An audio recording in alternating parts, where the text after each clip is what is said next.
Good morning students. I welcome you all to कैटजी online classes. अब हम लोग पढ़ने वाले हैं solubility of gas and solid in a liquid. एक लिक्विड के अंदर गैस और सॉलिड का घुलनशीलता। तो देखो, सोलिबिलिटी का सबसे साधारण मतलब तो यही होता है घुलनशीलता, लेकिन इसका एक स्पेसिफिक मतलब भी होता है और पहले उस मतलब को हम लोग समझें।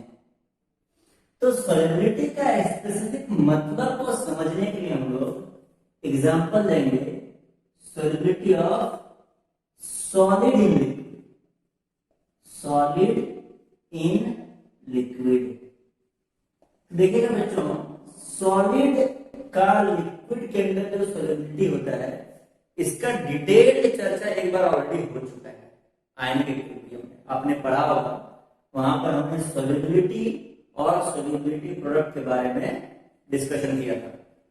आज एक बार फिर से हम लोग उन्हीं चीजों को रिमाइंड करेंगे बहुत ही ब्रीफ में, ताकि हम लोग पहले सोल्यूबिलिटी का एग्जैक्ट मतलब समझ लें और फिर गैस का सोल्यूबिलिटी जब निकालेंगे लिक्विड के अंदर तो वहां पर इस कॉन्सेप्ट को अप्लाई करेंगे। तो देखिए, आपको सोल्यूबिलिटी का मतलब समझने के लिए एक कंटेनर लेना होगा, इसमें पानी भर लीजिए। जैसे मान लीजिए आपने 1 लीटर पानी भर लिया और इसमें NaCl के छोटे छोटे टुकड़े, NaCl के छोटे छोटे क्रिस्टल्स, NaCl सॉलिड घर में होता है जिसको टेबल सॉल्ट बोलते हैं, नमक बोलते हैं। इनके छोटे छोटे क्रिस्टल्स ले लीजिए और इनको इस पानी के अंदर ऐड कीजिए और आप देखेंगे कि आप जैसे जैसे NaCl ऐड करते हो तो ये टुकड़ा पहले तो पानी में एंटर करता है और फिर थोड़ी देर के बाद इसको ऐसे ही छोड़ दोगे तो ये टुकड़ा धीरे धीरे पानी से गायब हो जाता है। गायब होने का मतलब ये डिसॉल्व हो, ये पानी के अंदर घुल गया। फॉर एग्जाम्पल, जैसे मान लो कि आपने 0.1 मोल NaCl लिया और वो पानी के अंदर डिसॉल्व हो गया पूरा। कितना पानी के अंदर? तो 1 लीटर वाटर के अंदर। तो क्या हम लोग बोल सकते हैं कि 0.1 मोल NaCl का सोलिबिलिटी है 1 लीटर पानी के अंदर? क्या ऐसा बोल सकते हैं? तो आंसर है नहीं, ऐसा नहीं बोल सकते। क्यों नहीं? आगे बढ़ना है समझने के लिए। आपने 0.1 मोल ऐड किया, वो घुल गया, पूरी तरीके से डिसॉल्व हो गया। डिसॉल्व हो गया कैसे पता चलेगा? तो NaCl यहां से गायब हो जाएगा। क्यों गायब होता है इसके बारे में अलग से चर्चा करेंगे। अभी बस मतलब समझिए, डिसॉल्व होना मतलब गायब हो गया। आपने फिर 0.2 मोल ले लिया, 0.2 मोल NaCl को पानी में डाला, ये भी डिसॉल्व हो गया पूरा का पूरा। क्या हम ऐसा बोल सकते हैं कि 0.2 मोल ऑफ NaCl पर litre of water is solubility? नहीं, ये भी नहीं बोल सकते। क्यों नहीं? समझने के लिए आगे बढ़ते हैं। आपने 0.3 मोल NaCl ऐड किया और वो भी पूरा का पूरा डिसॉल्व हो गया। तो क्या हम लोग बोल सकते हैं 0.3 मोल ऑफ NaCl पर litre of water is the solubility? NaCl का वाटर के अंदर सोलिबिलिटी है 0.3 मोल पर लीटर? नहीं, ये भी नहीं बोल सकते। आप 0.3 मोल से जैसे ही थोड़ा सा एक्स्ट्रा ऐड किया, 0.3 प्लस dx मोल, 0.3 मोल के बाद जो एक एक्स्ट्रा दाना आपने ऐड किया, वो dx मोल आपने देखा कि वो डिसॉल्व नहीं हुआ। कैसे पता चलेगा वो डिसॉल्व नहीं हुआ? तो वो एक एक्स्ट्रा दाना यहां पर आकर के बैठ गया, सॉलिड स्टेट में, गायब नहीं हुआ।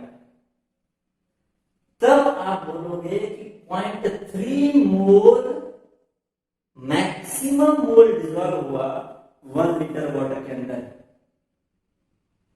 और बच्चों जितना मैक्सिमम मोल या फिर जितना मैक्सिमम अमाउंट हम लोग मोल में कैलकुलेशन कर रहे हैं, आप चाहे तो इसके करस्पॉन्डिंग ग्राम में कैलकुलेशन कर सकते हैं।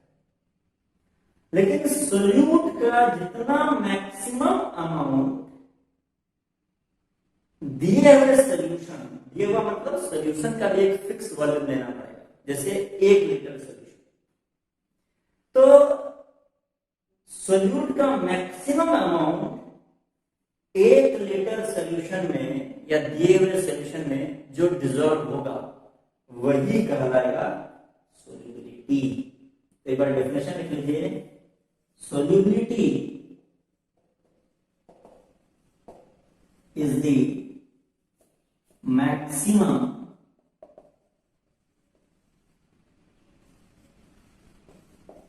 amount of solute that can be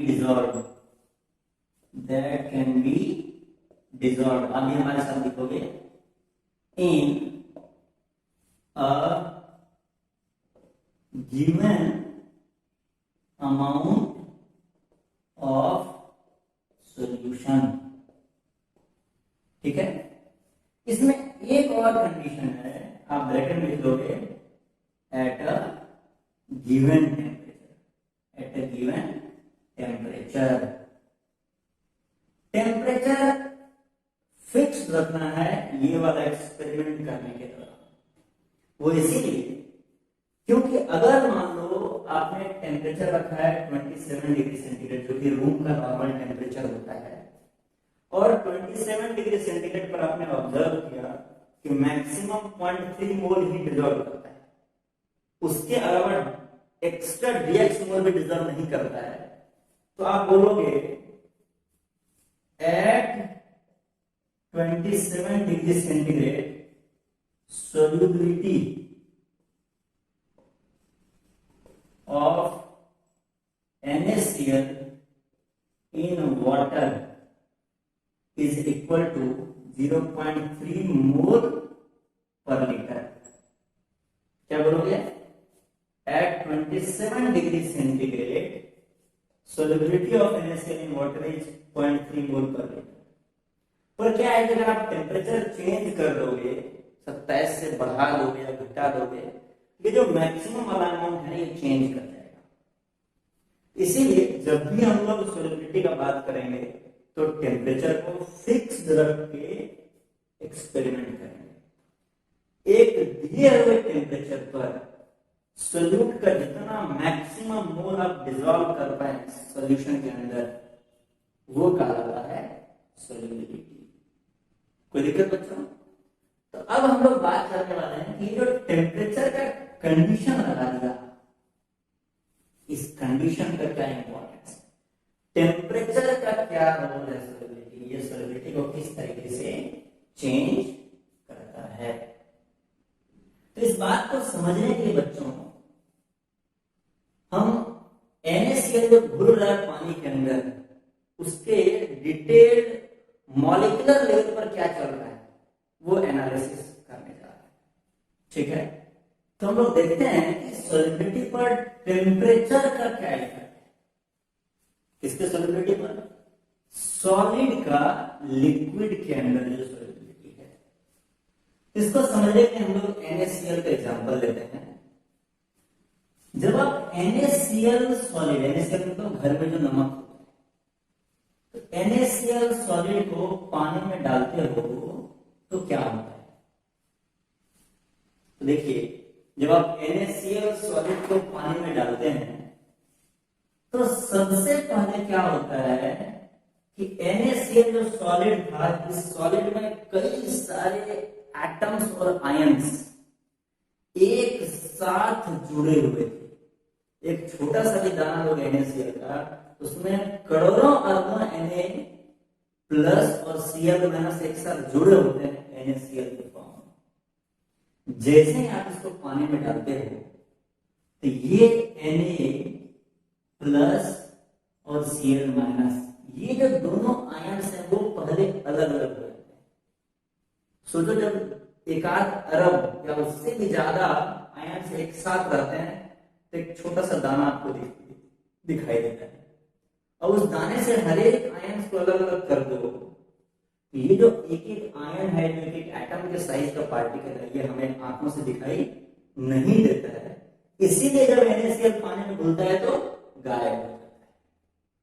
तो पहले ये छोटे छोटे पार्ट्स में टूट जाता है, और ये जो Na+Cl- अलग हो गया है, अकेला हो गया है, इस स्टेट को बोलते हैं गैसियस स्टेट। गैसियस स्टेट का मतलब होता है जब आयंस या फिर एटम या फिर मॉलिक्यूल अकेला रहता है। और फिर इसके बाद अगले स्टेप में क्या होता है, ये जो Na+ है इसको वाटर चारों तरफ से घेर लेते हैं। ये जो Cl- है इसको भी वाटर चारों तरफ से घेर लेते हैं। कैसे घेरते हैं? तो Na+ जैसे आपके पास है और वाटर में HOH ऐसा होता है, H के ऊपर डेल्टा प्लस चार्ज और O के ऊपर डेल्टा माइनस, और ये Na+ और वाटर के बीच में देखिए ये फोर्स लग गया, एट्रैक्टिव फोर्स लग गया। क्लियर? तो ये जो एट्रैक्टिव फोर्स लगा Na+ और O- के बीच में, इसके चलते वाटर Na को से जुड़ गई। अब ऐसे अगर बहुत सारे वाटर जुड़ जाएं, Na को चारों तरफ से घेर लें, तो वो कहलाता है Na+ एक्वस। कुछ ऐसा ही घटना Cl- के साथ होता है।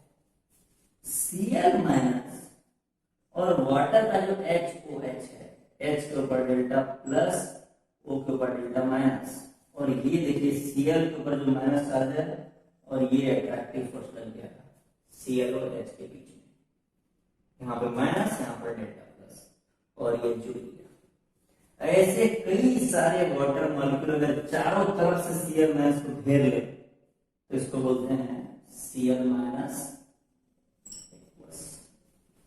तो कुल मिलाकर के ये दो घटना घटा है। कौन सा दो घटना? पहले NaCl सॉलिड का एक एक आयन अलग हो जाना, और फिर ये जो दो आयन्स बने हैं उसको वाटर के द्वारा घेर लिया जाना। हाँ, ऑफ कोर्स जो दूसरा स्टेप है उसमें दो पार्ट है। ये हो गया दूसरे का पार्ट ए, और ये हो गया दूसरे का पार्ट बी।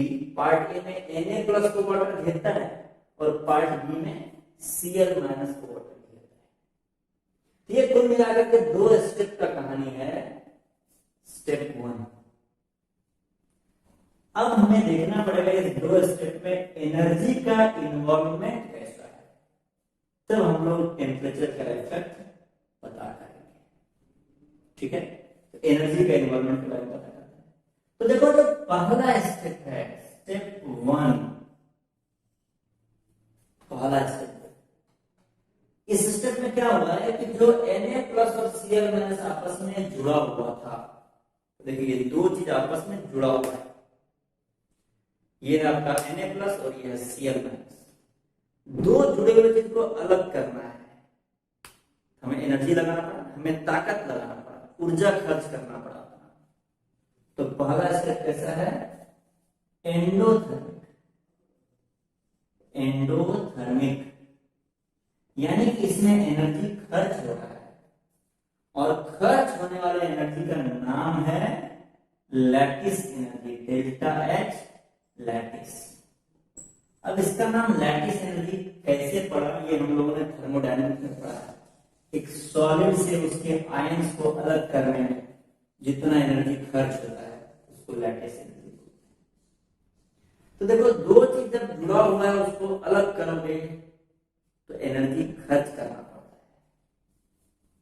है। जुड़ा हुआ को अलग करने में अगर एनर्जी खर्च करना पड़ता है, तो जब दो चीज अलग है वो जुड़ जाए अट्रैक्टिव फोर्स से, तो एनर्जी रिलीज हो जाएगा। जैसे ये पेन है, अर्थ से दूर है, इसको छोड़ दिए, एनर्जी रिलीज हुआ, क्योंकि ये एट्रैक्टिव फोर्स से अर्थ से जाकर के जुड़ गया। क्या प्रूफ एनर्जी रिलीज हुआ? तो आपको अभी साउंड सुनाई दिया, साउंड के फॉर्म में एनर्जी रिलीज हो गया। तो देखिए जब दो चीज अट्रैक्टिव फोर्स से जुड़ते हैं, जैसे Na प्लस वाटर मॉलिक्यूल से अट्रैक्टिव फोर्स से जुड़ी है, एनर्जी रिलीज हुआ। Cl माइनस वाटर से अट्रैक्टिव फोर्स से जुड़ गया, एनर्जी रिलीज हो गया। तो दूसरा जो स्टेप है उसमें दो अलग अलग पार्ट्स हैं, दोनों को मिलाकर हम लोग एक पार्ट बोल रहे हैं, दोनों को कंबाइन कर दे रहे हैं, और दोनों को कंबाइन करके जितना भी एनर्जी रिलीज होता है वो रिलीज अमाउंट ऑफ एनर्जी को हम लोग बोलते हैं डेल्टा एच हाइड्रेशन। क्या बोलते हैं? Delta H hydration. और ये जो प्रोसेस है इसमें एनर्जी रिलीज हो रहा है दूसरा प्रोसेस में, इसलिए प्रोसेस कैसा है? यह है एक्सोथर्मिक।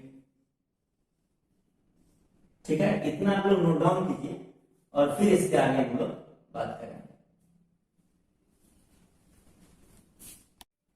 तो बच्चों जो डिसोल्यूशन का, घुलने का जो नेट प्रोसेस है उसका एक बार एंथैल्पी निकालिए, डेल्टा एच नेट। ये क्या होगा?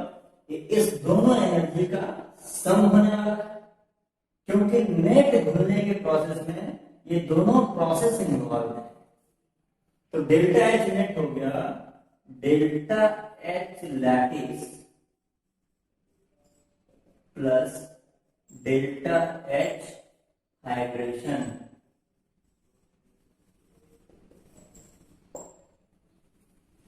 अब ये जो लैटिस एनर्जी और हाइड्रेशन एनर्जी है इसका टोटल सम डिसाइड करेगा कि नेट प्रोसेस एक्सोथर्मिक है या फिर एंडोथर्मिक है।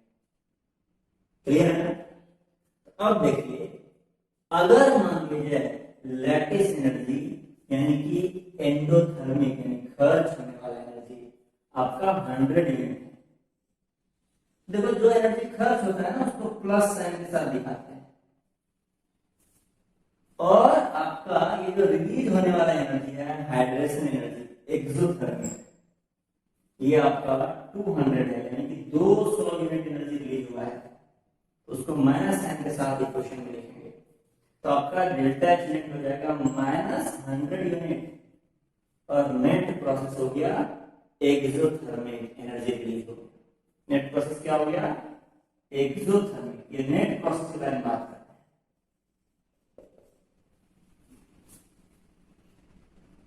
अब देखो हो सकता है इसका उल्टा कि आपका जो खर्च होने वाला एनर्जी है वो 200 यूनिट हो, यानी लैटिस एनर्जी यानी एंडोथर्मिक वाला जो स्टेप है, और रिलीज होने वाला एनर्जी वो आपका 100 यूनिट एक्सोथर्मिक स्टेप वाला हाइड्रेशन एनर्जी। तो जो आपका नेट डेल्टा एच होगा वो हो जाएगा +100, और ये प्रोसेस हो जाएगा नेट एंडोथर्मिक। और नेट प्रोसेस एक्सोथर्मिक है एंडोथर्मिक है, इस बात पर डिपेंड करता है कि टेम्परेचर का सोलिबिलिटी पर क्या इफेक्ट पड़ेगा। तो अब हम लोग कंक्लूजन लिखते जा रहे हैं, तो पहले इसको नोट डाउन कर लो, हम इसको मिटा देंगे फिर हम लोग इसका कंक्लूजन लिखेंगे। तो देखो बच्चों कंक्लूजन ये है कि किसी भी सॉलिड को अगर आप पानी में घुलाते हो, जैसे AB नाम का एक सॉलिड है, NaCl जैसा ही एक सॉलिड है AB, ये सॉलिड है, इसको जब पानी में घुलाते हो तो पहले A और B, A+ और B- अलग अलग हो जाता है, जैसे Na+ और Cl- अलग हुआ था, और फिर A+ को वाटर घेर लेते हैं तो बन जाता है A+ एक्वस, और फिर B- को भी वाटर घेर लेते हैं तो बन जाता है B- एक्वस। अब ये जो नेट प्रोसेस है घुलने का, if delta H net is greater than 0, यानी net dissolution process is endothermic, अगर नेट प्रोसेस एंडोथर्मिक है तो क्या होगा? आपको पता है कि जब कोई प्रोसेस एंडोथर्मिक होता है जिसमें एनर्जी खर्च हो रहा हो और उसका अगर टेम्परेचर बढ़ाएंगे तो फॉरवर्ड रिएक्शन जाता है। फॉरवर्ड जाने का मतलब सॉलिड जो है वो एक्वस में कन्वर्ट हो रहा है, यानी कि ज्यादा से ज्यादा सॉलिड घुल रहा है टेम्परेचर बढ़ाने से। तो आप लिख सकते हो as temperature increases, as temperature increases solubility solubility increases, जैसे जैसे गर्म करोगे टेम्परेचर बढ़ाओगे solubility बढ़ जाएगा। और आप इस बात को घर में एक्सपेरिमेंट करके भी देख सकते हो। इसके एग्जाम्पल हैं NaCl ले लो, घर में जो सॉल्ट होता है ना, सॉल्ट को ले लो, पानी में डाल करके चेक करो। 27 डिग्री पर तुम चेक करना कि मैक्सिमम कितना नमक घुल रहा है। मान लो फॉर एग्जांपल 27 डिग्री यानी रूम टेम्परेचर पर अगर 50 ग्राम नमक घुलता है 1 केजी पानी में, तो तुम गर्म करके 50 डिग्री सेंटीग्रेड तक लेके चले जाओ टेम्परेचर, तो तुम देखोगे कि उसी 1 केजी पानी में और एक्स्ट्रा नमक घुल जाएगा। 50 ग्राम पहले घुल रहा था, तभी 60 70 ऐसा घुल जाएगा। तो NaCl या इस टाइप के जितने भी सॉल्ट है ना, KCl, MgCl2, CaCl2, एक्चुअली ज्यादातर सॉल्ट जो आपको पढ़ना है Na2SO4, आपके सिलेबस में जितने सॉल्ट हैं वो ज्यादातर सॉल्ट का जो नेट रिएक्शन होता है वो एंडोथर्मिक होता है, टेम्परेचर बढ़ाने से सोलिबिलिटी बढ़ता है। पर कभी कभी ये जो नेट प्रोसेस वो एक्सोथर्मिक भी हो सकता है। If delta H net is less than 0, यानी कि नेट प्रोसेस कैसा है? एक्सोथर्मिक है। नेट प्रोसेस अगर एक्सोथर्मिक है तो क्या होगा?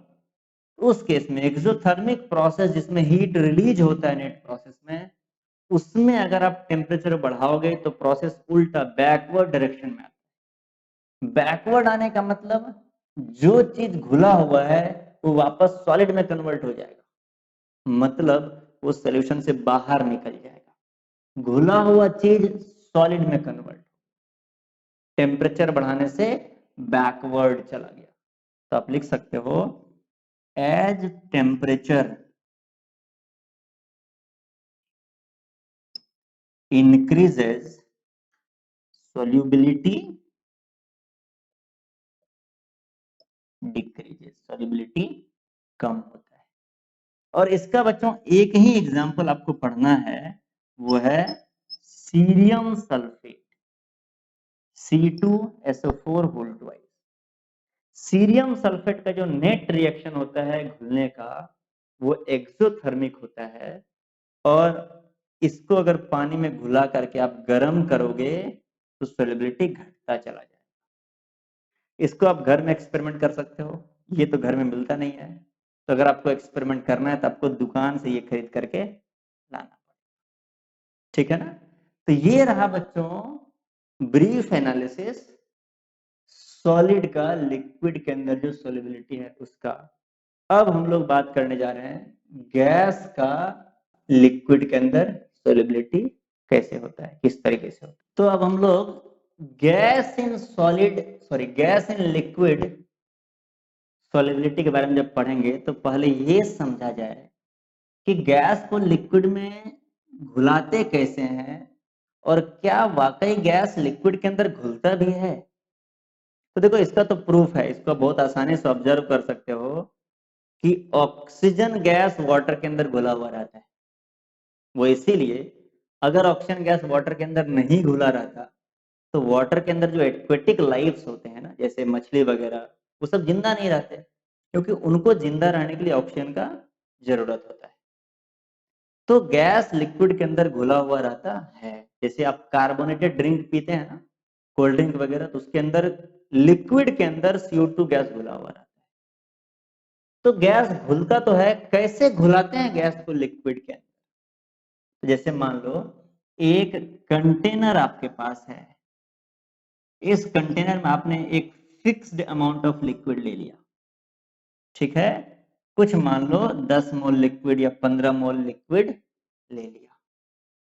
अब इस कंटेनर के अंदर अगर आपको गैस घुलाना है तो आप क्या करो, जो भी गैस घुलाना है आप इस कंटेनर को क्लोज कर दो और जो भी गैस घुलाना है उस गैस को एंटर कराओ इस कंटेनर में, उस गैस का प्रेशर अप्लाई करो, ठीक है ना।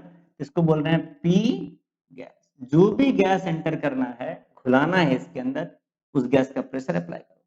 तो क्या होगा, गैस के मॉलिक्यूल यहाँ पर आएंगे, पहले ऊपर में रहेंगे और फिर धीरे धीरे इनमें से कुछ मॉलिक्यूल लिक्विड के अंदर चले जाएंगे। ये मॉलिक्यूल लिक्विड के अंदर आ गए, बहुत सारे मॉलिक्यूल। कैसे आएंगे मॉलिक्यूल के अंदर, सॉरी लिक्विड के अंदर? तो ये जो गैस के मॉलिक्यूल्स हैं ये रैंडम मोशन कर रहे हैं और रैंडम मोशन करके आपस में टकराएंगे और आपस में टकरा करके जैसे ये मॉलिक्यूल इससे टकराया और ये मॉलिक्यूल टकरा के लिक्विड के अंदर एंटर कर गया, ठीक है ना। तो इस तरीके से लिक्विड के अंदर चला जाता है और फिर क्या होता है कि थोड़ी देर के बाद, शुरुआत में तो बस एक ही प्रोसेस हो रहा होता है कि ये मॉलिक्यूल्स लिक्विड के अंदर जा रहे हैं। थोड़ी देर के बाद क्या होता है कि लिक्विड के अंदर भी बहुत सारे मॉलिक्यूल बढ़ जाते हैं और कभी कभी ऐसा होता है जैसे मान लो ये मॉलिक्यूल इससे टकराया, ये गैस का मॉलिक्यूल है जो लिक्विड के अंदर जा रहा था या लिक्विड के अंदर था और ये इससे टकराया और इसको लिक्विड के बाहर भेज दिया, या फिर ये वाला मॉलिक्यूल इससे टकराता है और इसको लिक्विड के बाहर भेज देता है। तो अभी शुरुआत में एक ही घटना हो रहा था। कौन सा घटना हो रहा था? शुरुआत में एक ही घटना हो रहा था कि गैस के मॉलिक्यूल बाहर से लिक्विड में एंटर कर रहे थे और बाद में एक और घटना चालू हो गया कि लिक्विड के जो मॉलिक्यूल्स हैं, सॉरी लिक्विड के अंदर जो गैस के मॉलिक्यूल्स हैं वो बाहर निकलने लगे। ये दो प्रोसेस चलने लगता है जब आप एक गैस का प्रेशर अप्लाई करते हैं लिक्विड के ऊपर। फॉर एग्जांपल आपका गैस है मान लो O2 गैस। O2 गैस का प्रेशर जब आप H2O लिक्विड के सरफेस के ऊपर, जिस कंटेनर में H2O रखा हुआ है, अप्लाई करते हैं तो O2 गैस के कुछ मॉलिक्यूल अंदर चले जाते हैं जो कहलाते हैं O2 एक्वस। कोई दिक्कत? कुछ मॉलिक्यूल अंदर चले जाते हैं वो कहलाते हैं O2 एक्वस।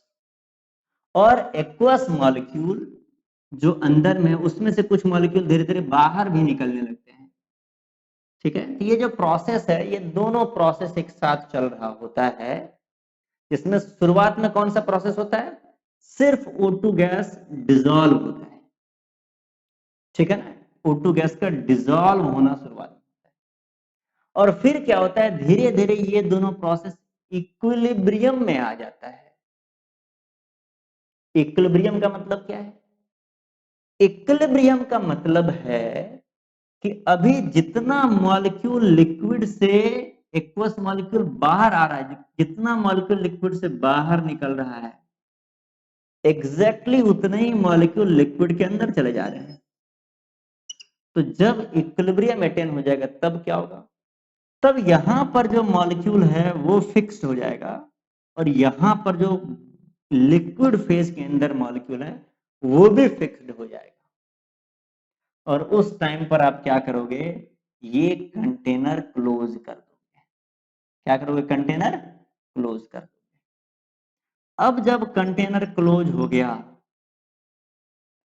तो जो गैस के ये मॉलिक्यूल्स हैं, अब ये मॉलिक्यूल्स रैंडम मोशन के चलते ये वॉल पर प्रेशर लगा रहे होंगे और ये मॉलिक्यूल लिक्विड के सरफेस पर भी प्रेशर लगा रहे होंगे।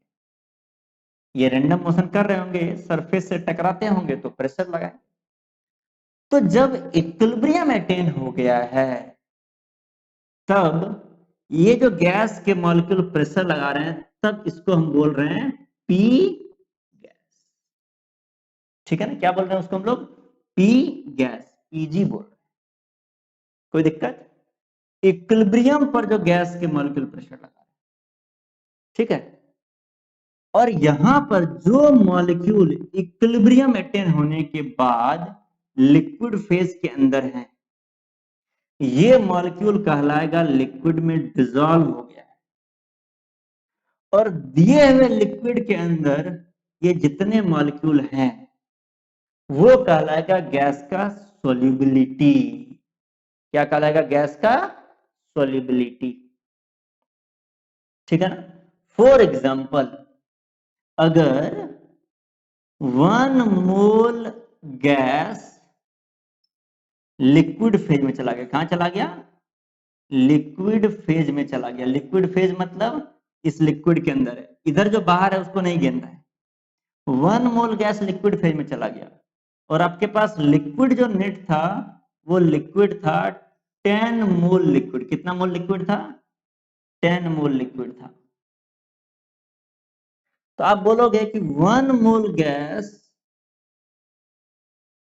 10 मोल लिक्विड में डिसॉल्व हो गया है। क्लियर है? और फिर आप बोलोगे कि 1 मोल गैस पर 10 mole of liquid is the solubility of gas. क्या बोलोगे? 1 मोल गैस पर 10 मोल ऑफ लिक्विड, या फिर ऐसा ही बोल सकते हो 1 मोल गैस पर 11 मोल ऑफ सॉल्यूशन। ठीक है ना? तो यहां पर जो सोल्यूबिलिटी है, सोल्यूबिलिटी, इसको आप कई तरीके से डिफाइन कर सकते हो, जिसमें सबसे सिंपलेस्ट तरीका है 1 मोल गैस पर टोटल 11 मोल है सोल्यूशन। 11 मोल सोल्यूशन मतलब 11 मोल सोल्यूशन मतलब सोल्यूशन के अंदर 1 मोल गैस और 10 मोल लिक्विड दोनों मिला के 11। या तुम इससे भी सिंपल लिख दो। इससे सिंपल क्या है? तो देखो, लिख दो solubility is equal to mole of gas by total mole of solution। कोई दिक्कत? या इसको बोल सकते हो मोल fraction of gas, mole fraction of gas in solution और लिक्विड फेज, और लिक्विड फेज। सॉल्यूशन के अंदर, ये सॉल्यूशन है, या इसी सॉल्यूशन को बोलना लिक्विड फेज। लिक्विड फेज के अंदर जो गैस का मोल फ्रैक्शन है उसी को हम लोग क्या बोल सकते हैं? सॉल्युबिलिटी बोल सकते हैं। कोई दिक्कत? आप इसको नोट डाउन कर लो पहले इस डेफिनेशन को। गैस का सॉल्युबिलिटी क्या होगा? Mole of gas by total mole of solution, या फिर मोल fraction of gas in liquid phase, या फिर इन सॉल्यूशन इज सॉल्युबिलिटी। कोई दिक्कत? ये सॉल्युबिलिटी हो गया। तो गैस को लिक्विड में घुलाने के लिए हमें क्या करना पड़ता है? हमें गैस का प्रेशर अप्लाई करना पड़ता है, और तब इक्विलिब्रियम अटेन हो जाता है। और इक्विलिब्रियम अटेन होने के बाद लिक्विड के अंदर गैस का मोल फ्रैक्शन निकाल लो, वही कहलाता है गैस का सॉल्युबिलिटी। ठीक है? चलो, अब हम लोग क्या पढ़ने वाले हैं? हम लोग पढ़ाई ये करने वाले हैं कि अगर मान लो आपने एक और कंटेनर लिया है, एग्जैक्टली ऐसा ही दिखने में लग रहा है, और उसमें भी आपने वाटर ले लिया, और वाटर ले लिया 10 मोल। ठीक है? और फिर इसमें भी आपने इसको क्लोज कर दिया, और इसमें भी आपने गैस का कुछ प्रेशर इधर से अप्लाई किया। ठीक है ना? इधर से गैस का प्रेशर अप्लाई किया। फिर क्या होगा? गैस डिसॉल्व होना, पहले गैस के मॉलिक्यूल यहां पर आ जाएंगे। ठीक है? और फिर गैस के मॉलिक्यूल डिसॉल्व होंगे, और जब बहुत सारे मॉलिक्यूल गैस के लिक्विड के अंदर डिसॉल्व हो जाएंगे, तब कुछ मॉलिक्यूल बाहर भी निकलना स्टार्ट हो जाएगा, और फिर इक्विलिब्रियम अटेन हो जाएगा। और जब इक्विलिब्रियम अटेन होगा तब आप इस कंटेनर को बंद कर देना, ठीक है। और फिर इक्विलिब्रियम जब एक बार अटेन हो गया तो यहां पर गैस के मॉलिक्यूल का संख्या और इधर गैस के मॉलिक्यूल का संख्या फिक्स्ड हो जाएगा, अब वो चेंज नहीं करेगा। उस टाइम पर यहां पर जो मॉलिक्यूल्स हैं, ये जो मॉलिक्यूल्स प्रेशर लगा रहे हैं उसको बोल दो पी डैश गैस। क्या बोल देना है? P dash gas.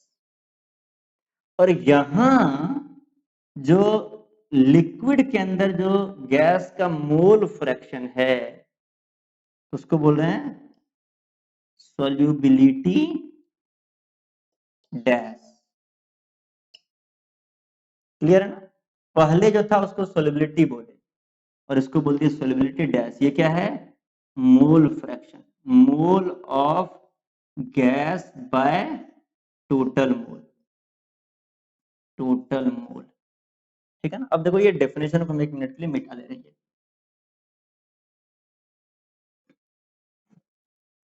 तो ये हो गया इस बार का नया सॉल्युबिलिटी। हमको बात करना है कि मान लो यहां पर जो तुम शुरुआत में गैस एंटर किए थे वो इसके कंपैरिजन में बहुत ज्यादा गैस एंटर कर दिए थे।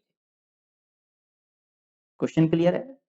जैसे मान लो यहां पर तुम शुरुआत में 1 लीटर गैस एंटर कराए थे और यहां पर तुम 10 लीटर गैस एंटर करवा दिए, ज्यादा गैस एंटर करवा दिए। तो ऑब्वियस बात है जब तुम कम गैस एंटर करोगे तो यहां पर भी कम मॉलिक्यूल मिलेंगे, यहां पर भी कम मॉलिक्यूल, ठीक है ना। जैसे मान लो तुमने टोटल 1 ही मोल गैस एंटर किया, हो सकता है 1 मोल गैस में आधा मोल इधर रहे, आधा मोल इधर रहे, या फिर 0.25 मोल इधर रहे, 0.75 मोल इधर रहे, या फिर 0.75 इधर रहे, 0.25 इधर रहे। लेकिन अगर तुमने 10 मोल गैस एंटर करवा दिया, अब हो सकता है 5 मोल गैस इधर ऊपर रहे और 5 मोल गैस नीचे रहे। हो सकता है यहां पर 3 मोल रहे तो यहां पर 7 मोल रहे, यहां पर 7 मोल रहे, यहां पर 3 मोल रहे। लेकिन होगा क्या, जितना ज्यादा गैस डिजोल्व करोगे यहां पर भी ज्यादा गैस होगा और यहां पर भी ज्यादा गैस होगा, यानी ज्यादा गैस वेपर फेज में भी होगा और ज्यादा गैस, सॉरी, ज्यादा गैस के मॉलिक्यूल्स गैसियस फेज में भी होंगे और ज्यादा मॉलिक्यूल लिक्विड फेज में भी होंगे, क्योंकि आपने इस बार ज्यादा गैस इंटर किया है। पहले 1 मोल इंटर किए थे, अभी 10 मोल इंटर, ठीक है ना। तो देखो होगा क्या, इसका कंक्लूजन क्या है? तो कंक्लूजन इसका बहुत ही सिंपल है और वो है कि आप गैस को जब भी तुम डिसॉल्व कराओ किसी लिक्विड के अंदर, गैस को जब भी डिसॉल्व कराओ किसी लिक्विड के अंदर, तो आप सॉल्युबिलिटी निकालने के लिए पहले तो इक्विलिब्रियम अटेन होने का वेट करो, और जब इक्विलिब्रियम अटेन हो जाएगा तब तुम ये ऑब्जर्व करोगे कि जितना ज्यादा गैस के मॉलिक्यूल यहां होंगे उतने ही ज्यादा गैस के मॉलिक्यूल लिक्विड के अंदर भी होंगे। क्योंकि यहां पर गैस के मॉलिक्यूल ज्यादा क्यों होंगे? क्योंकि आपने बहुत ज्यादा गैस इंटर किया है। तो ज्यादा गैस अगर इंटर करवाया है आपने पहले, तो यहां पर भी गैस के मॉलिक्यूल ज्यादा होंगे, यहां पर भी ज्यादा होंगे। कम गैस एंटर किया तो यहां पर भी गैस के मॉलिक्यूल कम होंगे और यहां पर भी गैस के मॉलिक्यूल कम होंगे। और ऐसा ही एक्सपेरिमेंटली ऑब्जर्व किया एक साइंटिस्ट ने जिनका नाम है हेनरी, और उन्होंने इसको एक लॉ बना दिया। और हेनरीज ने क्या बोला? हेनरी के लॉ के अनुसार at equilibrium, at equilibrium, equilibrium जब अटेन हो जाए देन पी गैस, यहां पर जितना पार्शियल प्रेशर ऑफ गैस होगा this will be directly proportional to X gas. X gas क्या है? एक्स गैस है mole fraction of gas, mole fraction of gas in liquid. और पी गैस क्या है? तो पी गैस है Pg equal to partial pressure of gas, partial pressure of gas. ये जो गैस यहां पर बचा है ना, partial pressure of gas over liquid surface, over liquid surface, liquid surface.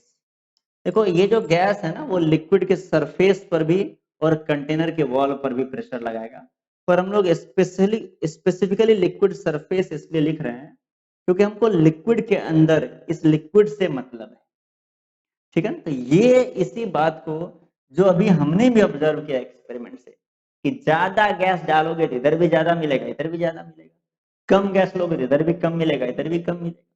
जितना ज्यादा यहाँ गैस रहेगा उतना ही तो ज्यादा एंटर भी तो करेगा ना, है कि नहीं। तो इसी बात को या इसी को बोलते हैं हम लोग हेनरीज लॉ, जिसका स्टेटमेंट अभी आप लोग लिख लेंगे। हेनरीज लॉ क्या कहता है,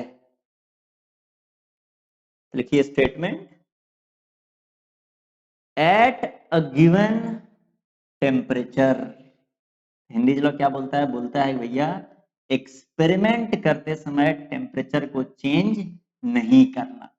अच्छा, टेम्परेचर चेंज करेंगे तो क्या होगा, उसके बारे में हम लोग बात करेंगे अलग से, ठीक है ना। टेम्परेचर चेंज करेंगे तो क्या होगा उसके बारे में अलग से बात करेंगे। पहले स्टेटमेंट लिख लिया जाए, एट अ गिवन टेम्परेचर, एक दिए हुए टेम्परेचर पर बात करो। At a given temperature, temperature mole fraction of gas, mole fraction of gas in liquid, in liquid. और इसी को सोल्युबिलिटी भी बोल सकते हैं। मोल फ्रैक्शन को क्या बोल सकते हैं? Solubility, solubility of gas in liquid, mole fraction of gas in liquid is directly proportional to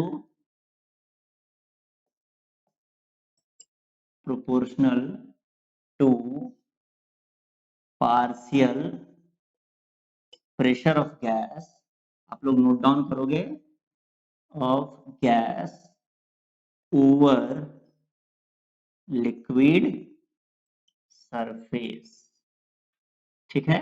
ये सभी लोग नोट डाउन कर लोगे, हेनरीज लॉ का स्टेटमेंट।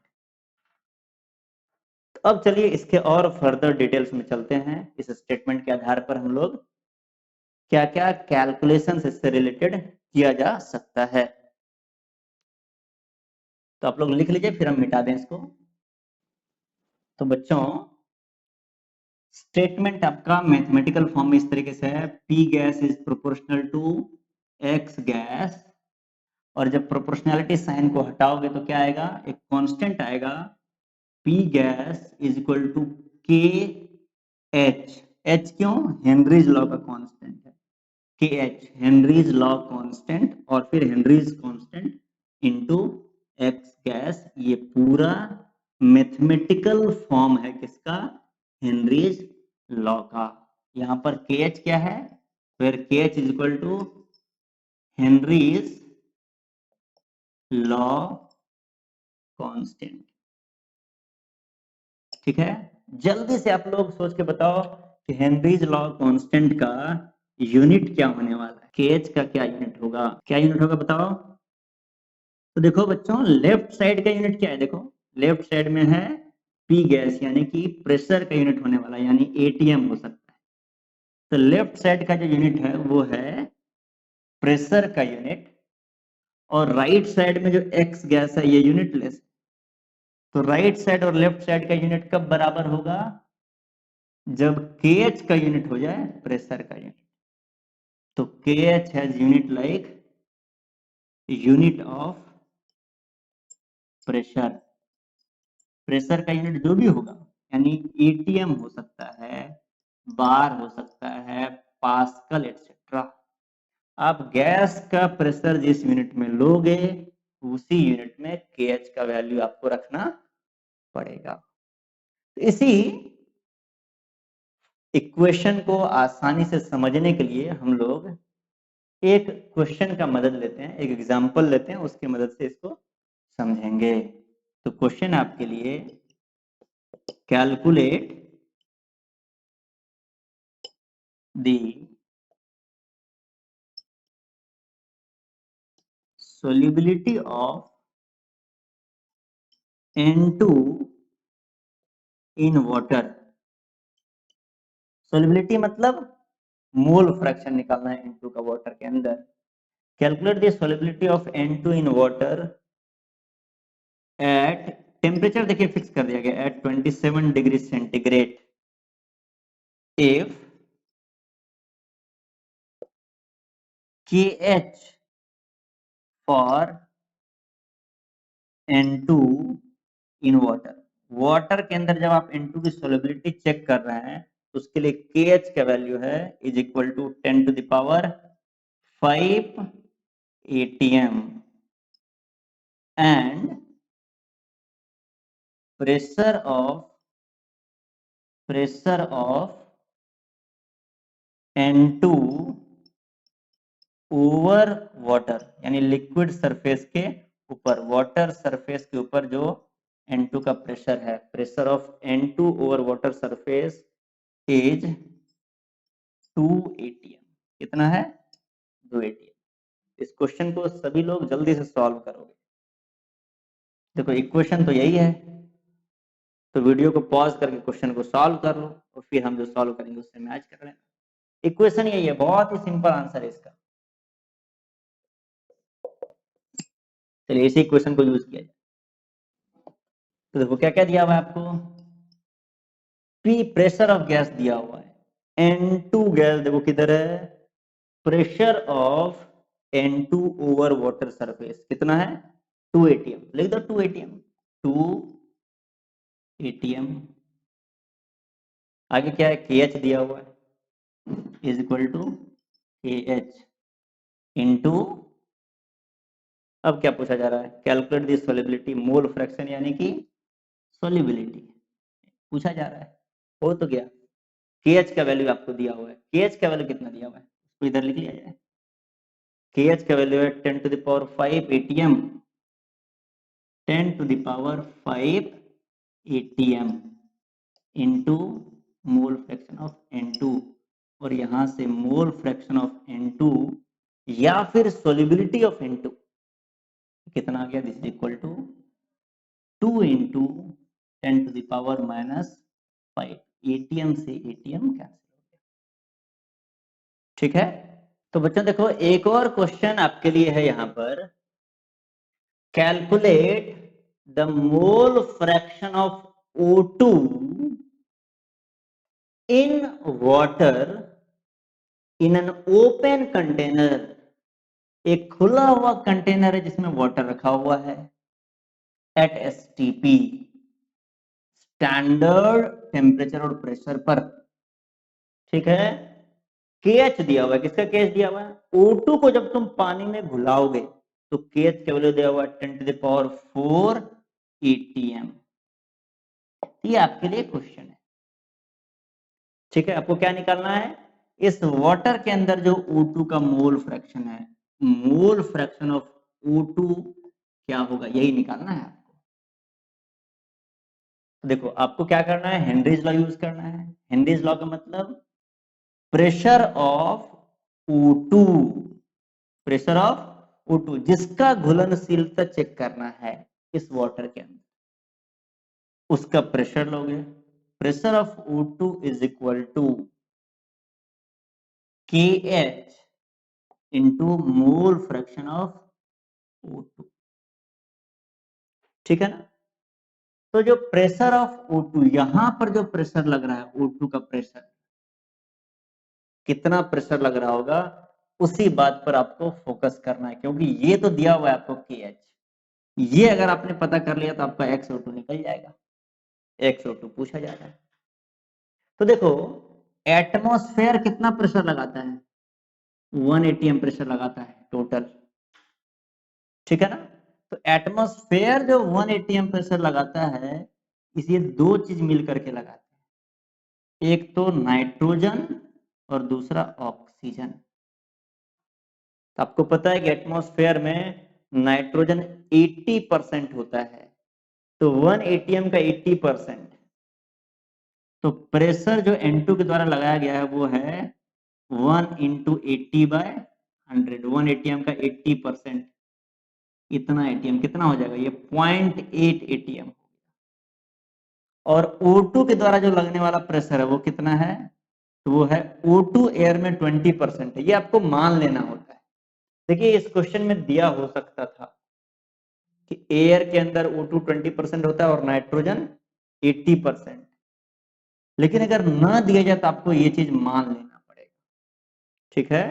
तो प्रेशर ऑफ O2 हो गया 1 इंटू 20/100 एटीएम, यानी कि ये हो गया 0.2 एटीएम। बस यही एक खास बात था इस क्वेश्चन में कि एयर के अंदर N2O2 का परसेंटेज आपको खुद से एज्यूम कर लेना था, ठीक है ना, 20 और 80।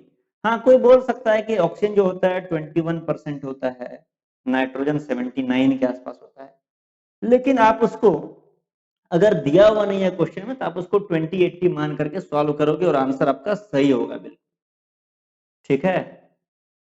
तो यहां पर अब आपका प्रेशर ऑफ O2 निकल गया है, ये प्रेशर ऑफ O2 कितना है 0.2 एटीएम, और KH है 10⁴ एटीएम, और मोल फ्रैक्शन ऑफ O2 यही तो निकालना है, यहां से मोल फ्रैक्शन ऑफ O2 निकल करके आ गया 2 इंटू 10⁻⁻5 एटीएम से एटीएम कैंसिल, ठीक है।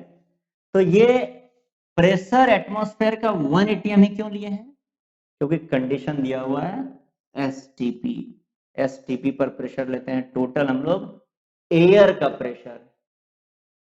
मोल फ्रैक्शन ऑफ O2 पूछा जा रहा था, लेकिन ओपन कंटेनर में तो पूरा एयर मिल करके O2 N2 मिला के 1 एटीएम लगाता है। अब तुम बोलोगे एसटीपी में जो टेम्परेचर दिया हुआ है उसका क्या रोल है, तो सिंपल बात है, कोई भी एक्सपेरिमेंट करते समय एक फिक्स्ड टेम्परेचर मान लेते हैं, ठीक है ना, उस फिक्स टेम्परेचर पर पूरा एक्सपेरिमेंट करते हैं, टेम्परेचर चेंज होने से क्या फर्क पड़ेगा उसका अलग से एनालिसिस करेंगे, ठीक है। तो हेनरीज लॉ के जब भी क्वेश्चन आएंगे तो आपको एक फिक्स्ड टेम्परेचर दिया रहेगा, उसका इक्वेशंस में फॉर्मूलाज में कोई यूज नहीं है, ठीक है। अब हम लोग थोड़ा सा बात कर लेते हैं टेम्परेचर के बारे में भी। तो टेम्परेचर के बारे में बात करने से पहले हम लोग बात करते हैं हेनरीज लॉ कांस्टेंट के बारे में, अबाउट के एच, देखिए हेडिंग अबाउट के एच के बारे में जाने। तो बताओ जनरली जो कांस्टेंट्स होते हैं केमिस्ट्री में वो किस पर डिपेंड करता है, तो एज सच कांस्टेंट मतलब उसको किसी पर डिपेंड नहीं करना चाहिए, उसको कांस्टेंट रहना चाहिए। लेकिन आप देखोगे कि केमिस्ट्री में ज्यादातर केस में ऐसा होता है, या फिजिक्स वगैरह में भी, कि कांस्टेंट भी एक फैक्टर पे डिपेंड करता है और वो फैक्टर है टेम्परेचर, अबाउट KH, ठीक है। KH के बारे में बात किया, तो एक बात हम लोग पहले कर चुके हैं कि इसका यूनिट क्या है, यूनिट है इसका प्रेशर। दूसरा बात, या यहां पर जो हम लोग पहला बात करने जा रहे हैं वो कि KH जैसे फॉर सेम गैस, जैसे N2 गैस ले लो और सेम गैस, फॉर एग्जांपल अगर आपने N2 ले लिया, KH has different value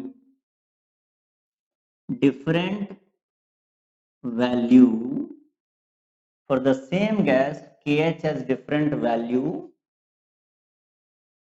in different solvent, in different solvent, यानी कि एक गैस को अलग अलग सॉल्वेंट में घुलाओ तो अलग अलग सॉल्वेंट में जब एक ही गैस को घुलाओगे तो अलग अलग सॉल्वेंट के लिए अलग अलग KH निकल करके आएगा। या फिर एक और बात बोल सकते हो, फॉर सेम सॉल्वेंट सॉल्वेंट, अगर सॉल्वेंट तुम सेम ले लो, for same solvent KH has different value for different gases. Solvent same कर दो, गैस चेंज कर दो। वाटर के अंदर N2 के लिए KH अलग होगा, O2 के लिए KH अलग। यानी कि सेंट्रल बात क्या है, इसका एसेंस क्या है? एसेंस है कि KH is defined for a fixed couple. कौन सा कपल? तो गैस एंड सॉल्वेंट। गैस और सॉल्वेंट जब फिक्स कर दो उसके लिए KH का एक वैल्यू डिफाइन होता है। जैसे नाइट्रोजन वाटर का एक KH होगा, नाइट्रोजन एल्कोहल का अलग KH होगा, ठीक है ना।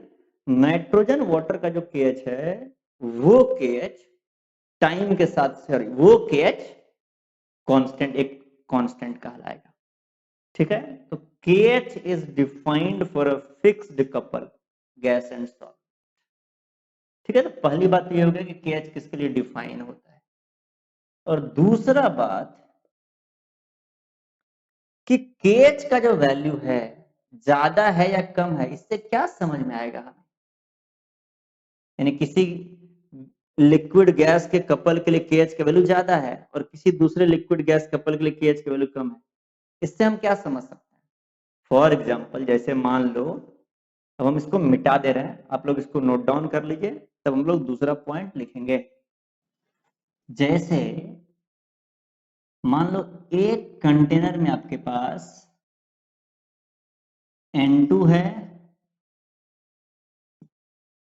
और वाटर है इधर, ठीक है ना। H2O लिक्विड है, ये नाइट्रोजन और H2O कपल है, ठीक है। दूसरे कंटेनर में आपके पास वाटर तो है ही, साथ में ऑक्सीजन ले लिया। आपको पता है कि दोनों के लिए KH अलग अलग होगा। मान लो N2 के लिए जो KH है वाटर के साथ वो है 10 टू द पावर 5 ATM, और O2 का जो KH है वाटर के साथ वो KH है 10 टू द पावर 4 ATM। तो N2 का KH ज्यादा है वाटर के साथ, O2 का KH कम है वाटर के साथ। इस वैल्यू से क्या समझ में आता है? कौन ज्यादा घुल रहा है वाटर के अंदर, N2 या H2O, सॉरी N2 या O2? तो हेनरीज लॉ यूज कर लो इसको समझने के लिए, सब समझ में आ जाएगा। जैसे फॉर एग्जांपल तुम क्या करो, तुम्हें अगर घुलाना है ना, चेक करना है और इस दोनों में कंपेयर करना है, तो O2 और N2 का पार्शियल प्रेशर बराबर ले लो। जितना तुम N2 का पार्शियल प्रेशर लोगे उतना ही O2 का ले लो, और उसको मान लो कितना 1 ATM ले लो। और फिर तुम क्या करो, फिर तुम मोल फ्रैक्शन निकाल लो वाटर के अंदर N2 और O2 का, तुम्हें पता चल जाएगा सोलिबिलिटी किसका ज्यादा है किसका कम है। तो देखो तुम बोलोगे pressure of N2, Henrys law लगाते हैं, is equal to KH into mole fraction of N2। चलो N2 वाले फॉर्मूले में वैल्यूज पुट करते हैं, तो मोल फ्रैक्शन ऑफ N2 क्या आएगा, देखो आ जाएगा pressure of N2 by KH। Pressure of N2 कितना है, 1 ATM है, और KH कितना है N2 का, 10 टू द पावर 5 ATM। तो मोल फ्रैक्शन आ गया आपका 10 टू द पावर -5, ठीक है। और फिर हम लोग निकालते हैं pressure of O2 is equal to KH into x O2। Henry's law लगा दिया हमने O2 के लिए, तो यहां से हो गया XO2 is equal to pressure of O2 कितना माने हैं, बराबर माने हैं N2 के, तो 1 ATM है। KHO2 10 to the power 4 ATM, ये हो गया 10 टू द पावर -4। बताओ कौन ज्यादा है? 10⁻⁴ ज्यादा है या -5 ज्यादा है? तो ये है ज्यादा और ये है कम। तो देखो, अगर आप सेम प्रेशर अप्लाई करते हो, सेम पार्शियल प्रेशर अप्लाई करते हो अलग अलग गैस का, ठीक है ना, सेम प्रेशर अप्लाई किया आपने घुलाने के लिए अलग अलग गैस को लिक्विड में, तो जिसका केएच ज्यादा था वो कम घुला, 10⁻⁵ कम है, और जिसका केएच कम था वो ज्यादा घुला। तो दूसरा पॉइंट तुम क्या लिखोगे केएच के बारे में? Higher the value of KH, higher the value of KH, lesser is the solubility, lesser is the solubility।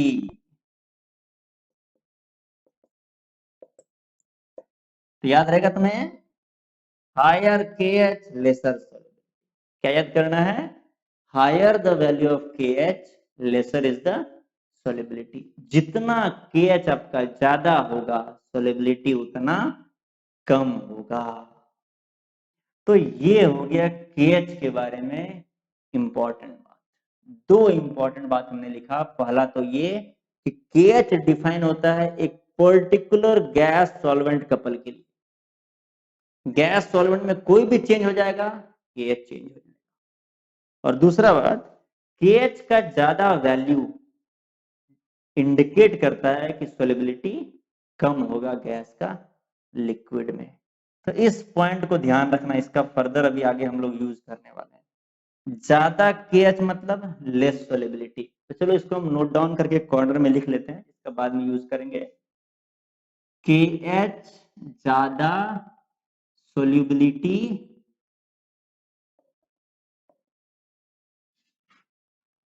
Come, KH ज्यादा सोल्यूबिलिटी कम, ये हम इधर लिख लिए हैं ताकि इसका यूज कर सकें।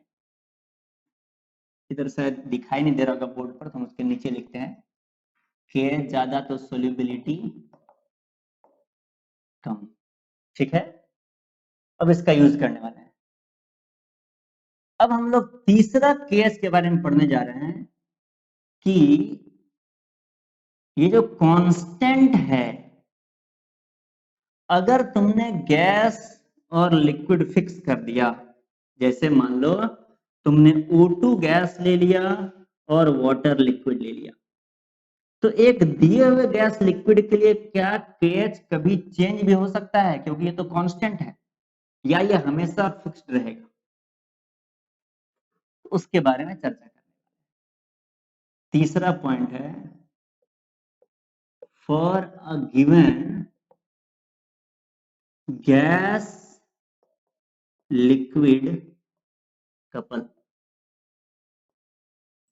For a given gas liquid couple, एक दिए हुए गैस लिक्विड कपल के लिए KH का वैल्यू क्या फिक्स्ड होता है या वो भी कभी चेंज कर सकता है? इस पर बात करते हैं। तो देखो, जितने भी कांस्टेंट होता है ना, वो जनरली फिक्स्ड होता है, वो टेम्परेचर के साथ चेंज कर भी सकता है, नहीं भी कर सकता है। हम लोग टेम्परेचर के साथ चेक करते हैं कि चेंज करता है या फिर नहीं करता है, ठीक है। चलो देखते हैं। आप क्या करो, इस इक्वेशन को लिखो जैसे O2 गैस और फिर O2 एक्वस। जो फॉरवर्ड प्रोसेस है O2 गैस का O2 एक्वस में कन्वर्ट होना, ये जो फॉरवर्ड प्रोसेस है, ये प्रोसेस है डिसॉल्व होना। क्या प्रोसेस है? डिसॉल्व होना। डिसॉल्व होने यानी O2 गैस का लिक्विड में कन्वर्ट। और जो बैकवर्ड प्रोसेस है, ये है गैस का लिक्विड से बाहर निकल जाना। सॉरी, ये एक्वस है, O2 एक्वस है, ये ध्यान रखिएगा।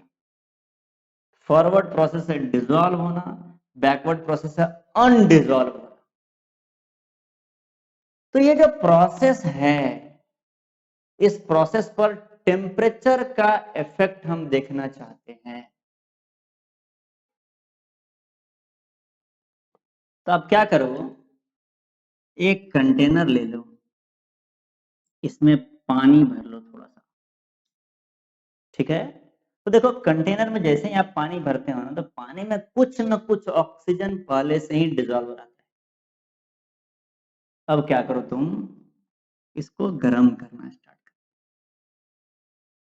तुम देखोगे यहां से छोटे छोटे बबल्स निकल रहे हैं।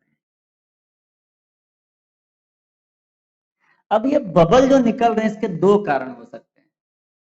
एक तो ये हो सकते हैं कि जैसे ही आपने गर्म किया, जो घुला हुआ ऑक्सीजन था वो बबल के फॉर्म में बाहर निकलने लगा। दूसरा कारण हो सकता है कि वाटर बॉयल करने लगा। बॉइलिंग के समय भी बबलिंग होता है। तो देखो बॉइलिंग के समय जब बबलिंग होगा ना, उस टाइम पर टेम्परेचर रहेगा 100 डिग्री सेंटीग्रेड। आप एक बात इंश्योर कर लो कि टेम्परेचर 100 डिग्री सेंटीग्रेड नहीं लेकर के जाना है। तो टेम्परेचर को अगर आप 100 से कम मेंटेन कर लो, मान लो 50 डिग्री सेंटीग्रेड आपने मेंटेन कर लिया, तो टेम्परेचर अगर आपका 50 डिग्री सेंटीग्रेड मेंटेन हो गया, तो उस केस में आप अगर गर्म कर रहे हो और बबल निकल रहा है, तो यानी कि गैस बाहर निकल रहा है। गैस बाहर निकल रहा है यानी कि ज्यादा गैस पहले डिजोल्व था, अब कम डिजोल्व रहना चाहता है, कुछ गैस बाहर निकल जाना चाहता है। तो टेम्परेचर बढ़ाने से आपने देखा कि सॉल्युबिलिटी डिक्रीज किया, टेम्परेचर इंक्रीज किया और सॉल्युबिलिटी डिक्रीज किया।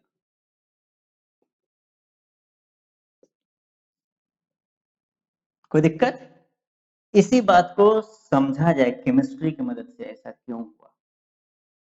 तो देखो गैस का जो डिसॉल्व होना है, ये कैसा प्रोसेस है।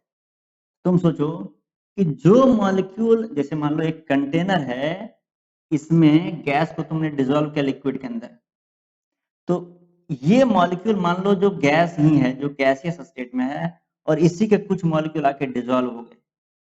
तो एक बार कंपेयर करो कि इस दोनों मॉलिक्यूल में क्या अंतर है। ये मॉलिक्यूल जो गैस है और ये मॉलिक्यूल जो एक्वस बन गया है, ठीक है ना। इस दोनों मॉलिक्यूल में ये देखो, ये गैस मॉलिक्यूल और ये मॉलिक्यूल एक्वस है। तो गैसियस मॉलिक्यूल और एक्वस मॉलिक्यूल में क्या अंतर है, ये आपको कंपेयर करना है। कोई अंतर है? हाँ अंतर है। जो गैस का मॉलिक्यूल है ना, वो पूरे एटमॉस्फेयर में कहीं भी जा सकता है, उसका कोई फिक्स्ड बाउंड्री नहीं है, वो जहां तक चाहे वहां तक जा सकता है। हाँ क्लोज कर देंगे तब वो पूरे कंटेनर में फैल जाएगा, ठीक है ना। लेकिन जो डिसॉल्व हो गया है ना, वो पूरे कंटेनर में भी नहीं फैल सकता। जैसे मान लो इसको क्लोज कर दिया हमने कंटेनर को, ठीक है ना, तो जो डिसॉल्व हो गया वो बाहर नहीं आ सकता है, पूरे कंटेनर में भी नहीं घूम सकता है। क्यों? क्योंकि ये कंटेनर में घूमने अगर जाएगा तो ये डिसॉल्व नहीं रह पाएगा, ठीक है ना। या फिर कंटेनर को खोल दो तो ये पूरा यूनिवर्स में विचरण कर सकता है, ये नहीं कर सकता। इसका एक बाउंड्री हो गया, ये इस बाउंड्री को बाहर नहीं जा सकते, इस बाउंड्री को पार नहीं कर सकते। वो लोग जो बाउंड्री को पार नहीं करते हैं, वैसे मॉलिक्यूल कहलाते हैं लिक्विड स्टेट, और वो लोग जिनका कोई बाउंड्री नहीं होता है, वो कहलाते हैं गैसियस स्टेट। तो ये जो O2 मॉलिक्यूल है जो एक्वस स्टेट में है, ये किसके जैसा है? ये है लिक्विड O2 के जैसा। कैसा है ये लिक्विड O2 जैसा है, सिमिलर टू लिक्विड O2। और ये कैसा है? ये तो गैसियस O2 है ही। तो गैसियस O2 का एक्वस बनना यानी डिसॉल्व होना, ये प्रोसेस है गैस का लिक्विड में कन्वर्ट होने जैसा। Because aqueous O2 is similar to liquid O2। क्यों? क्योंकि aqueous O2 का बाउंड्री डिफाइन, उस बाउंड्री के बाहर वो नहीं जा सकता। कोई दिक्कत? तो आप यहां पर लिखोगे बिकॉज द डिसोल्यूशन प्रोसेस, ये प्रोसेस कौन सा है? डिसोल्यूशन है। डिसोल्यूशन मतलब गैस का घुलना। बिकॉज द डिसोल्यूशन प्रोसेस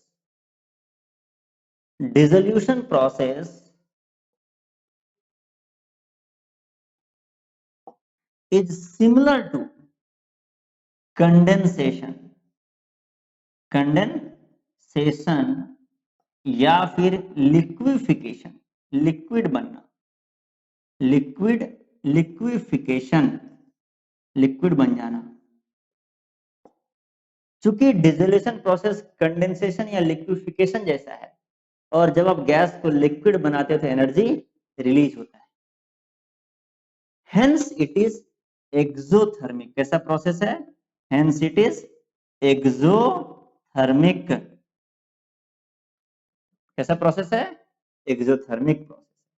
और एक्सोथर्मिक प्रोसेस में अगर आप टेम्परेचर बढ़ाते हो तो बैकवर्ड आता है रिएक्शन, उल्टा रिएक्शन चलने लगता है। बैकवर्ड रिएक्शन का मतलब जो घुला हुआ था वो बाहर निकलने लगेगा। कब? जब टेम्परेचर बढ़ाओगे, जब नीचे से गर्म करोगे। ठीक है ना? तो लिखोगे dissolution is similar to condensation और liquefaction and hence it is exothermic process. So as temperature increases,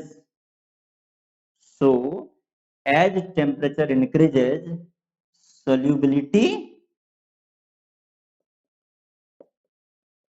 decreases. जैसे जैसे टेम्परेचर बढ़ता है गैस का लिक्विड के अंदर सोल्युबिलिटी डिक्रीज करता है। अब तुम दो बातों को कंपेयर करो। कौन सा दो बात? टेम्परेचर इंक्रीज करता है तो सोल्युबिलिटी डिक्रीज करता है, और KH इंक्रीज करता है तो भी सोल्युबिलिटी डिक्रीज करता है। कोई दिक्कत? तो अगर तुम ये वाला इक्वेशन यूज कर रहे हो, अब इसको हम मिटा दे रहे हैं बच्चों, अगर आपने नोट डाउन कर लिया है तो। अगर नहीं किया नोट डाउन तो हम यहां लिखते हैं P gas is equal to KH into x gas. ये इक्वेशन आप अप्लाई कर रहे हो तो ये इक्वेशन अप्लाई करना होता है फिक्स्ड टेम्परेचर पर। अगर टेम्परेचर चेंज कर दिया तो इस इक्वेशन में क्या चेंज हो जाएगा? इस इक्वेशन में KH चेंज हो जाएगा। क्यों? क्योंकि टेम्परेचर बढ़ाएंगे तो सॉल्युबिलिटी डिक्रीज करेगा। इस इक्वेशन में वो कैसे पता चलेगा सॉल्युबिलिटी डिक्रीज किया है? जब सॉल्युबिलिटी डिक्रीज किया है यानी कि KH का वैल्यू बढ़ गया होगा, तो टेम्परेचर बढ़ाएंगे तो सॉल्युबिलिटी डिक्रीज किया है, सॉल्युबिलिटी डिक्रीज किया यानी KH बढ़ गया है, तो KH का वैल्यू बढ़ गया होगा। इसका मतलब आप लिख सकते हो, अब हम आपको कंक्लूजन लिखा है। कंक्लूजन क्या है? एज टेम्परेचर इंक्रीजेज, टेम्परेचर जैसे जैसे इंक्रीज करता है, as temperature increases KH increases, KH increases and solubility decreases। तो आपको समझ में आ गया कि टेम्परेचर और KH का क्या रिलेशन। टेम्परेचर बढ़ता है तो KH बढ़ता है, सोल्युबिलिटी घटता है। ठीक है बच्चों, चलिए तो ये था हेनरीज लॉ का डिटेल में चर्चा। अब हम लोग हेनरीज लॉ के कुछ एप्लीकेशंस को पढ़ रहे हैं कि डे टू डे लाइफ में उसका क्या एप्लीकेशन है। अगर आपको याद आ रहा हो तो आप एक दो एप्लीकेशन याद कीजिए, और आप कमेंट सेक्शन में, अगर आप YouTube पर देख रहे हैं या फिर पोर्टल पर देख रहे हैं तो जहां पर भी फीडबैक सेक्शन है वहां पर आप बता सकते हैं कि आप क्या क्या एप्लीकेशन जानते हैं हेनरीज लॉ का डे टू डे लाइफ में। तो चलिए इसके एप्लीकेशंस पे सबसे इंपॉर्टेंट एप्लीकेशन है जो कार्बोनेटेड ड्रिंक होता है या फिर जो कोल्ड ड्रिंक हम लोग पीते हैं उसमें इसका यूज है। तो उसमें हेनरीज लॉ का क्या यूज है? तो उसका बहुत ही सिंपल तरीका है। देखिए हेनरीज लॉ बोलता है pressure of gas is equal to KH into x gas. X gas है गैस का सोल्यूबिलिटी, कितना गैस लिक्विड के अंदर घुला हुआ रहेगा। जितना ज्यादा प्रेशर गैस अप्लाई करोगे उतना ज्यादा घुलेगा। तो पहला application, to dissolve CO2 in carbonated drinks.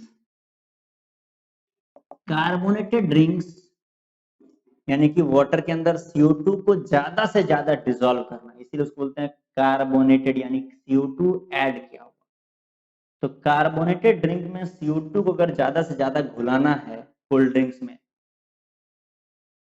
तो ज्यादा प्रेशर पर आपको घुलाना पड़ेगा, ज्यादा प्रेशर अप्लाई करना पड़ेगा। प्रेशर हटाएंगे, इसलिए आप देखते हैं ना कोल्ड ड्रिंक्स का ढक्कन खोलेंगे तो गैस के बबल्स बाहर निकलते हैं, वो CO2 के बबल्स निकल रहे होते हैं। प्रेशर कम होते ही सोलिबिलिटी कम होता है, गैस निकलने लगता है। देखो बच्चों, क्या प्रूफ है कि कार्बोनेटेड ड्रिंक में CO2 डिसॉल्व रहता है? उसका प्रूफ है कि जब आप पीते हो तो आपको गले में जलन होता है। वो जलन इसलिए होता है क्योंकि CO2 जो डिसॉल्व होता है ना, सिग्निफिकेंट अमाउंट में, ज्यादा अमाउंट में CO2 डिसॉल्व होता है। और ये जो CO2 रहता है, ये CO2 एसिडिक नेचर का है। आपको पता है ना, नॉन मेटालिक ऑक्साइड है और ये वाटर के साथ मिलकर के एक एसिड बनाता है H2CO3। तो ये एसिड जब गले में जाता है तो वो जलन क्रिएट करता है, इसीलिए कार्बोनेटेड ड्रिंक्स हेल्थ के लिए अच्छा नहीं है। दूसरा इसका एप्लीकेशन क्या है? दूसरा एप्लीकेशन है कि जब आप हाई एल्टीट्यूड पर जाते हैं, हाई एल्टीट्यूड, हाई एल्टीट्यूड मतलब पहाड़ी क्षेत्रों में जब आप ऊपर जाते हैं जमीन, ग्राउंड लेवल से, तो क्या होता है? प्रेशर कम हो जाता है, एयर का प्रेशर कम हो जाता है। होता क्या है, जब हम सांस लेते हैं तो बॉडी के अंदर भी एयर का प्रेशर कम जाता है। क्लियर है? Less oxygen enters. तो कम ऑक्सीजन एंटर किया तो क्या होगा कि बॉडी के अंदर भी एक लिक्विड है, ब्लड। अब ऑक्सीजन का प्रेशर कम है तो ब्लड के अंदर ऑक्सीजन गैस का सोलिबिलिटी भी कम रहेगा, मोल फ्रैक्शन भी कम रहेगा। तो लेस प्रेशर के चलते हाई एल्टीट्यूड पर जाने से ब्लड के अंदर ऑक्सीजन गैस का अमाउंट कम हो जाता है और ऑक्सीजन हमारे माइंड तक नहीं पहुंच पाता है ठीक से, तो हमारा माइंड सही से काम नहीं करता है और हमें लगता है कि हम बेहोश हो जाएंगे या हमारा दिमाग काम करना बंद कर देता है। तो उस फीलिंग को बोलते हैं फीलिंग ऑफ एनॉक्सिया, मतलब माइंड सही से काम नहीं करेगा। हाई एल्टीट्यूड पर एनोक्सिया फील होता है क्योंकि ऑक्सीजन का अमाउंट, ऑक्सीजन का जो डिसोल्यूशन, जो ऑक्सीजन का सोलिबिलिटी है ब्लड के अंदर, वो कम हो जाता है। ठीक है, तो उसके लिए क्या करते हैं, जो पर्वतारोही होते हैं, जो ट्रैकर होते हैं, माउंटेन क्लाइंबर्स, उनको ऑक्सीजन सिलेंडर लेकर के कभी कभी जाना पड़ सकता है। तो ये दो इंपॉर्टेंट यूजेस हैं। अब हम लोग कुछ लिमिटेशंस के बारे में बात करेंगे कि हेनरीज लॉ कहाँ कहाँ अप्लाई नहीं हो पाता है। ठीक है ना? तो आप लिखोगे, हेडिंग डाल दोगे, limitations of Henry's law. Henry's law के क्या क्या लिमिटेशंस हैं? तो देखोगे, पहला बात तो ये, पहला लिमिटेशन कि जो गैस होना चाहिए लिक्विड के अंदर जाने के बाद रिएक्ट नहीं करना चाहिए। Gas should be non reactive, non reactive, gas react नहीं करना चाहिए। जैसे फॉर एग्जांपल SO3 को तुम पानी में डालोगे और वो वाटर से रिएक्ट करके बना लेता है H2SO4, तो क्या यहाँ पर हेनरीज लॉ ठीक से अप्लाई होगा? नहीं होगा। जितना ज्यादा रिएक्शन होगा हेनरीज लॉ उतना कम अप्लाई होगा, या फिर बोल सकते हो नहीं होगा अप्लाई। लेकिन कई बार क्वेश्चंस आते हैं कि क्या CO2 को जब पानी में मिलाओगे तो हेनरीज लॉ अप्लाई होगा? तो देखो, हेनरीज लॉ बहुत ज्यादा हद तक तो अप्लाई नहीं होता है क्योंकि CO2 भी वाटर से रिएक्शन करता है, बनाता है H2CO। लेकिन ठीक है, CO2 का वाटर के साथ रिएक्टिविटी बहुत कम होता है कंपेयर टू SO3, ये तो बहुत ज्यादा रिएक्टिव होता है। तो यहाँ पर तो बिल्कुल भी हेनरीज लॉ एप्लीकेबल नहीं है, यहाँ पर ठीक ठाक अप्लाई हो जाता है, यहाँ पर फेयरली एप्लीकेबल है। फेयरली एप्लीकेबल मतलब ठीक ठाक अप्लाई हो जाता है, यानी कि एग्जैक्ट जो फॉर्मूला से आपका आंसर आएगा वो एग्जैक्ट आंसर नहीं आएगा, एग्जैक्ट अप्लाई नहीं होता क्योंकि थोड़ा सा ये रिएक्शन करता है। दूसरा लिमिटेशन है gas should not undergo association और डिसोसिएशन, एसोसिएशन और डिसोसिएशन। ऐसा नहीं कि गैस अंदर भेजे आप लिक्विड के अंदर वो टूट गया दो पार्ट में। जैसे फॉर एग्जांपल आपने ओजोन गैस भेज दिया, ओजोन का 2 मॉलिक्यूल भेजा और वो 3 मॉलिक्यूल ऑक्सीजन बन गया टूट करके, तो तब फिर हेनरीज लॉ अप्लाई नहीं होगा। क्यों? क्योंकि ओजोन का वाटर के साथ अलग केएच होगा और ऑक्सीजन का वाटर के साथ अलग केएच होगा। आपको पता ही नहीं चलेगा कौन सा केएच हम अप्लाई करें, ठीक है ना। या फिर इसका उल्टा भी हो सकता है, ये तो डिसोसिएट हुआ ना, टूटा है, 2 मॉलिक्यूल 3 मॉलिक्यूल बन गया। इसका उल्टा भी हो सकता है कि आपने 3 मॉलिक्यूल O2 भेज दिया जो एसोसिएट कर गया, जुड़ करके 2 मॉलिक्यूल ओजोन बना लिया, फिर अप्लाई नहीं होगा। तो गैस एसोसिएशन डिसोसिएशन नहीं होना चाहिए गैस का लिक्विड के अंदर। 2 और छोटे छोटे इसके लिमिटेशंस हैं, हम इसको मिटा दे रहे हैं और फिर आप लिखोगे, आप इसको पहले नोट डाउन कर। तीसरा ये है पी गैस, गैस का pressure should not be too है। गैस का प्रेशर बहुत ज्यादा नहीं होना चाहिए, ऐसा नहीं कि 50 60 200 एटीएम लगा दिए। होता क्या है कि बहुत ज्यादा टेम्परेचर पर रिएक्शन का टेंडेंसी बढ़ जाता है, रिएक्शन करने लगता है, तो रिएक्टिव हो जाएगा तो फिर हेनरीज लॉ अप्लाई नहीं होगा। और चौथा है temperature should not be too low. Temperature बहुत कम नहीं होना चाहिए, उससे क्या परेशानी है? टेम्परेचर अगर बहुत कम हो जाएगा तो गैस खुद ही लिक्विड में कन्वर्ट हो सकता है, या फिर लिक्विड कुछ पार्ट सॉलिड में कन्वर्ट हो सकता है। उस केस में फिर आप गैस का लिक्विड के साथ इंटरेक्शन के बारे में पता ही नहीं कर पाओगे। जैसे मान लो टेम्परेचर बहुत कम कर दिया तो गैस खुद लिक्विड में कन्वर्ट हो गया, तो फिर लिक्विड लिक्विड का सोल्यूशन बनेगा, फिर गैस लिक्विड का सोल्यूशन नहीं बनेगा। या फिर लिक्विड सॉलिड में कन्वर्ट हो गया। इस तरीके से टेम्परेचर बहुत कम नहीं होना चाहिए, तभी आप हेनरीज लॉ को अप्लाई कर पाओगे। तो स्टूडेंट्स इस तरीके से हम लोगों ने हेनरीज लॉ को डिटेल में पढ़ा। अब आपको इस पर बेस्ड एक असाइनमेंट मिलेगा, वो असाइनमेंट आप सभी बच्चे को सॉल्व करना है। Thank you very much.